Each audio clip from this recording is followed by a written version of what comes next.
আর এইটা বাড়ি কি ছিল সেটা কি ওই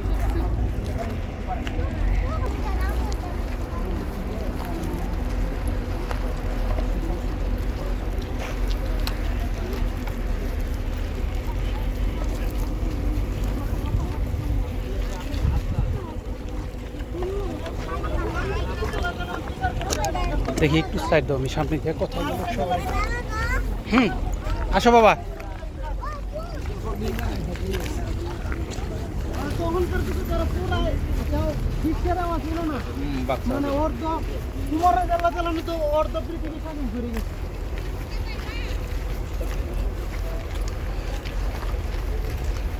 তারা মদিনা তো ছিল, মক্কা তো ছিল এদিকে নিয়ে এসেছে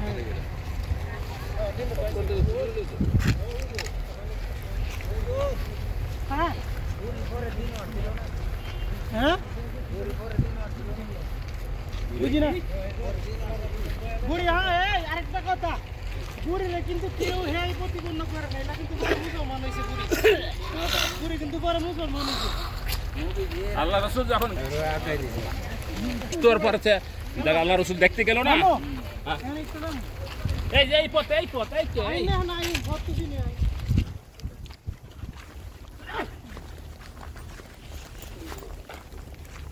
আবারই বাবা ইমানো ঢেলা মারলে ওটা ডাইরেক্ট ঘুরে দেবো গা। উঠছে দেখছেন হ্যাঁ কেডা এনো যদি পুলিশে দেখে না আর না হইলো 1 বছরে জেল যদি না ও ওই দেখছেন এই বেরিয়ে মানে এখানে দেখছেন না ব্যারিকেড দেওয়া কাটা দিয়া ইধর দিয়া নিষিদ্ধ হ্যাঁ এই যে দেখেন এখন এই যে একটা পাহাড় আর এই যে একটা পাহাড়, এই দুইটা পাহাড়ে ছিল সাহেব শহর। আজ এই যে আর আগের বাড়িঘর দেখুন কিছুটা নমুনা দেখা জানি এই মাটির যে মাটির ঘরটা যে এগুলো কিছুটা নমুনা দেখা যায়। জনবসতি এইটুকুই ছিল আগের তো মানুষ কম ছিল না, একটা শহর মানে শহর না এনে ধরেন না এনে কিছু নাই, এখানে সামনে আছে এটা আছে সামনে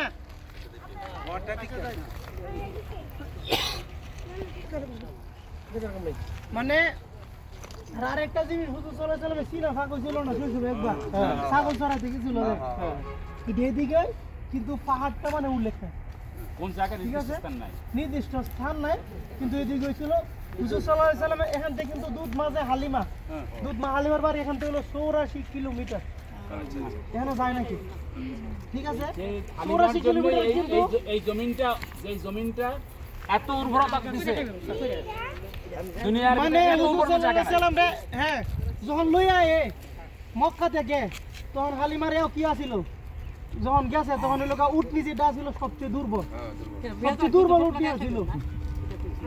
পরে যখন হুজুর সাল্লাল্লাহু আলাইহি সাল্লাম তুলছে তোলার পরে ওই বরকতে মানে উনার যে উটনি এত পরিমাণ দুধ দিত যে দুধ বাইজা ছিল আব্দুল্লাহ হালিমার সন্তান, যে ওনার খাওয়ার পরেও মানে কি দুধ আরো থাকতো।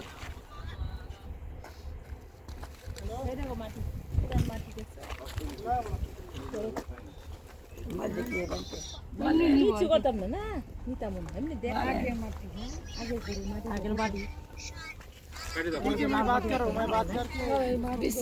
শৈশবের যে সময়টা শৈশবের সময়টা হলো এই জায়গাটার মধ্যে কাটছিল, মানে অনেকের মনে 84 কিলোমিটার দূরে এর লোকা ছাগল চড়াইতো তো বকরি চড়াইতো আর এরা খাইতো কি মানে শুকনা খেজুর আর হলো পানি, তারা সব সরঞ্জাম নিয়ে যেখানে ঘাস থাকতো আমরা যেভাবে যাওয়া বাংলাদেশ দেখছি না বিভিন্ন ইয়ার মধ্যে গিয়ে গুরু লয়ে যারা হলে এরা যা এরকম সরঞ্জাম দিয়ে নাই তো হুজুর সাল্লাল্লাহু আলাইহি সাল্লামের শৈশবের যে সময়টা এই জায়গাটার মধ্যে এই কারণে আমি হাজির এনে খাড়া করি অনেকে এদিক দিয়ে জায়গা এই জায়গাটার মধ্যে এই যে ডেটা শহর এই জায়গার মধ্যে শৈশব কাটছিল।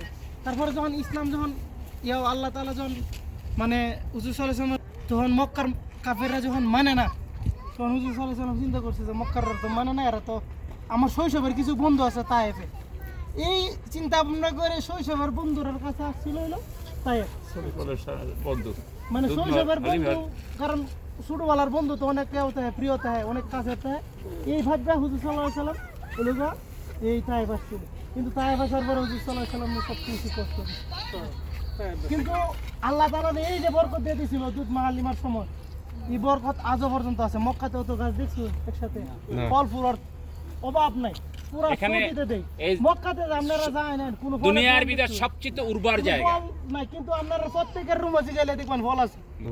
আমরা আত্মীয় স্বজন নিজে কিনে সবার রুমে কিন্তু ফল আছে। এরকম আল্লাহর একটা বরকত ঢাইলে দিছে।